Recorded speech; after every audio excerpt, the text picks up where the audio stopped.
இன்றைய திருக்குறள் ஒழுக்கமுடைமை அதிகாரம் 14 திருக்குறள் எண் 150. உலகத்தோடு ஒட்ட ஒழுகல் பலகற்றும் கல்லார் அறிவிலாதார்.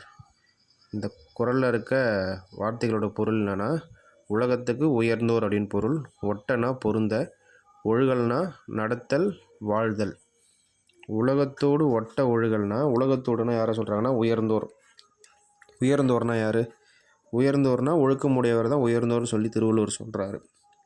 ஒட்டனா பொருந்த, அவனோட ஒட்டி வாழு அப்படின்னு சொல்கிறல, அவனோட பொருந்த. ஒட்டனா பொருந்த. ஒழுகல்னா நடத்தல், நடத்தல் வாழ்தல். ஒழுகல்னா நடத்தல் வாழ்தல். ஓகேங்களா?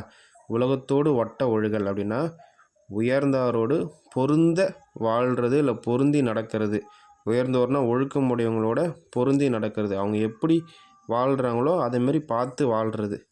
பலகற்றும் கல்லார் அறிவிலாதார். அப்படி ஒத்து வாழ்ந்து நடக்கலை அப்படின்னா நீ எவ்வளோ பல நூல்கள் கற்றிருந்தாலும் நீ அறிவு இல்லாதவன் அப்படின்னு சொல்லி திருவள்ளுவர் சொல்கிறார். உலகத்தோடு ஒட்ட ஒழுகல் அப்படின்னா, உலகத்தோடுனா உயர்ந்தோர், ஒழுக்கத்தோடு இருக்க ஒழுக்கத்தோடு இருக்க மக்கள் இருக்க உலகத்தில் ஒட்ட ஒழுகல்னா பொருந்தி நடத்தல். ஒட்டனா பொருந்தி, பொருந்த, ஒழுகல்னா நடத்தல்.